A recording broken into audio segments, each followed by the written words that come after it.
Two United States carriers just cornered Iran. 2,000 missiles are ready. At 2 a.m. local time, the dark waters of the Persian Gulf are cut by the steel hull of the USS Gerald R. Ford. Moving at 35 miles per hour, this 100,000-ton warship is not here for a visit. Less than 100 miles away, enemy radar stations light up.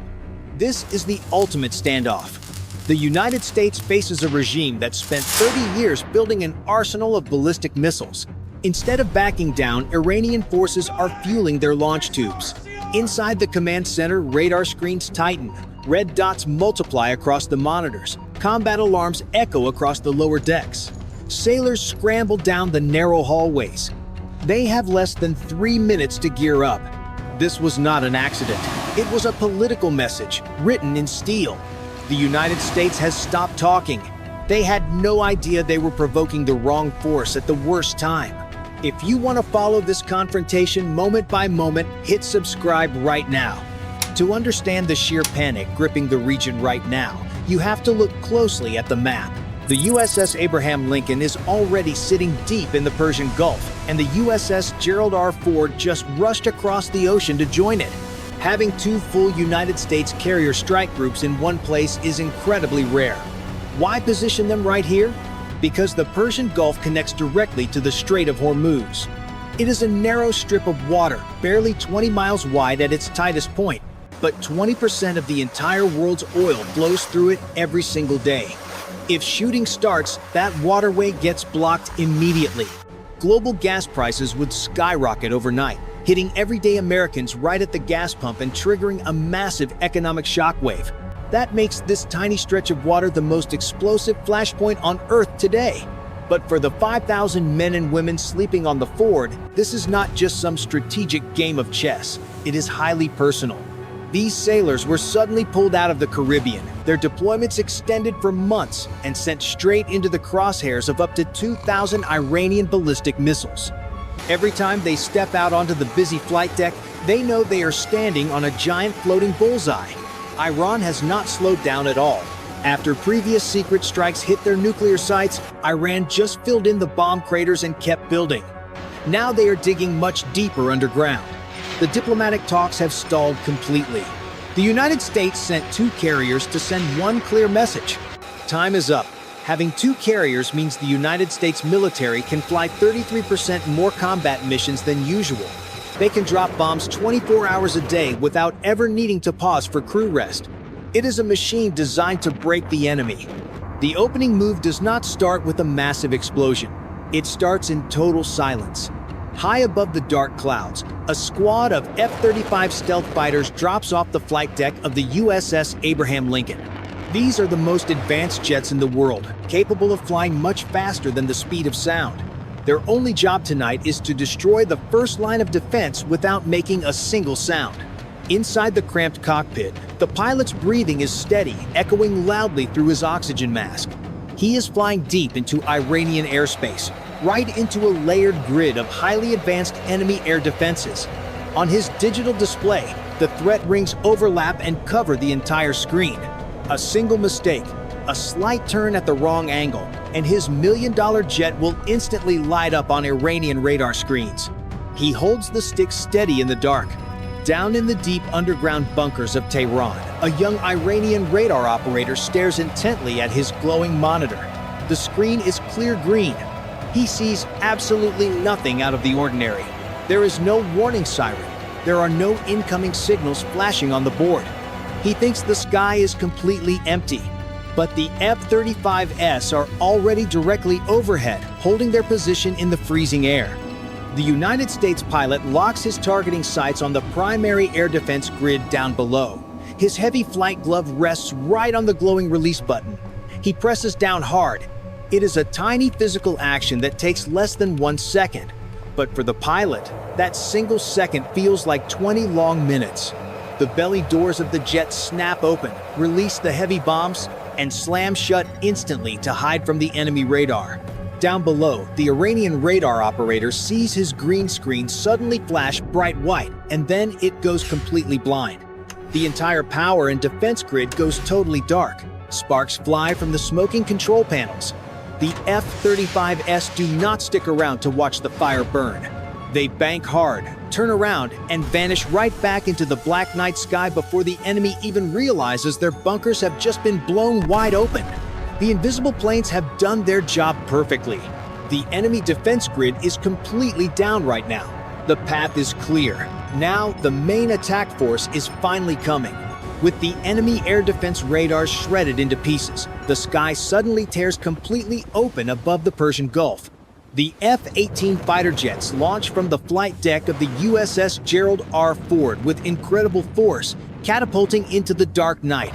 These are not stealth planes that hide in the dark, and right now, they do not care who sees them coming. They are carrying heavy 500-pound bombs and rockets designed specifically to destroy drones on the ground. Their twin jet engines roar loud enough to shake the surface of the ocean for miles around as they speed toward the coastline. In this kind of close combat, every single angle counts for survival.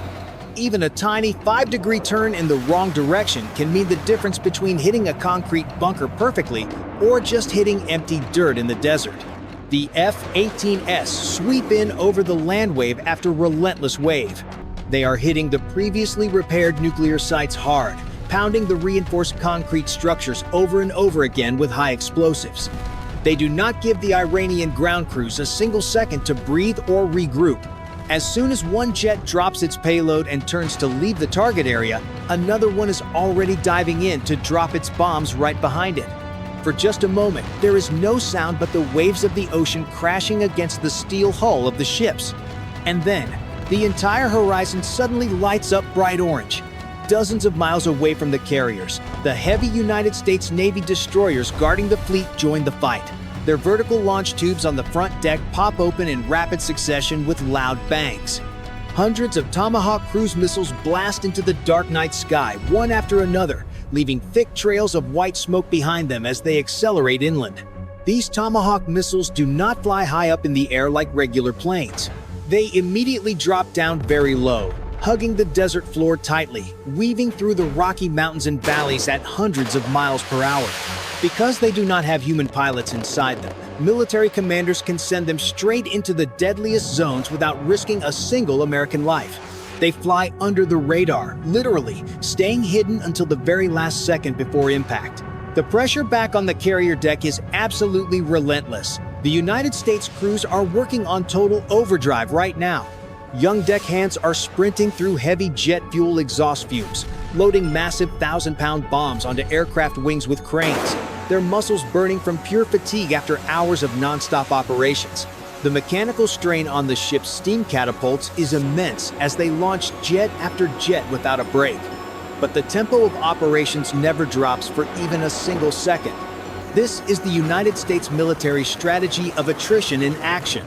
Hit the enemy hard, hit them fast, and never let them stand back up to fight. But Iran has spent 30 years preparing for this exact nightmare scenario. They know they cannot win a straight fistfight with the United States Navy out in the open water. Deep inside the Combat Information Center of the United States aircraft carrier, a young radar technician leans hard into his glowing green screen. A massive cluster of signals just popped up off the rocky coastline. He calls out that there are multiple inbound contacts coming in fast from the north. Iran is not sending fighter jets to fight the American planes. They are sending a massive swarm right at the ships. 30 heavily armed fast attack boats are speeding across the dark water, kicking up bright white wakes in the moonlight. Above them in the night sky, 60 low-flying suicide drones are buzzing toward the United States fleet like a giant cloud of angry hornets. But what no one in the American fleet saw right away was the clever decoy signal. A very large radar reflection was intentionally bouncing off an innocent commercial cargo ship floating nearby, meant specifically to pull the American radar eyes in the completely wrong direction. It was a fake-out designed to blind them for just a few critical seconds. By the time the United States Navy crew realizes the real primary threat is coming from the exact opposite side of the ship, the deadly drone swarm is already closing the distance at hundreds of miles per hour. The crew inside the combat center did not know it yet, but this is Iran's absolute deadliest tactic. It is extremely cheap to build, it is incredibly fast, and it is designed to overwhelm million-dollar American missiles with cheap $1,000 flying bombs. You can shoot down 10 of them easily, but if just the 11th one gets through the defense net, the giant aircraft carrier burns. The warning alarm inside the ship suddenly changes pitch to a high scream. The gap is closing way too fast. High above the United States fleet, the Hawkeye radar plane is circling in the dark, cold air. It looks like a regular passenger plane, but it has a massive spinning radar dish strapped right to its back. It sees absolutely everything for hundreds of miles around the ships. The crew inside the plane instantly spots the massive drone swarm trying to slip right through the radar blind spot down below. Swarm inbound, bearing 045. The radio crackles loudly with a cold urgency. They do not tell the heavy destroyers to shoot the drones down with their expensive missiles. There are just way too many targets coming in at once. Instead, they pass the exact target data directly to the Growler fighter jets waiting nearby in the dark sky. The Growlers are easily the most dangerous United States planes that most regular people have never even heard of. They do not drop heavy explosive bombs on the enemy. They drop the internet entirely. They are electronic warfare jets built specifically to fry enemy computer systems from the sky. The Growlers immediately dive down hard toward the fast incoming drone swarm. Inside the cramped cockpit, the electronic warfare officer flips a series of glowing red switches on his dashboard. Jamming engaged, he says over the radio. Invisible waves of massive electromagnetic energy blast out from the bottom of the jets, completely blanketing the entire enemy drone formation in a split second. They scramble the GPS systems. They cut the remote control signals instantly. They completely blind the digital cameras on the front of the flying bombs.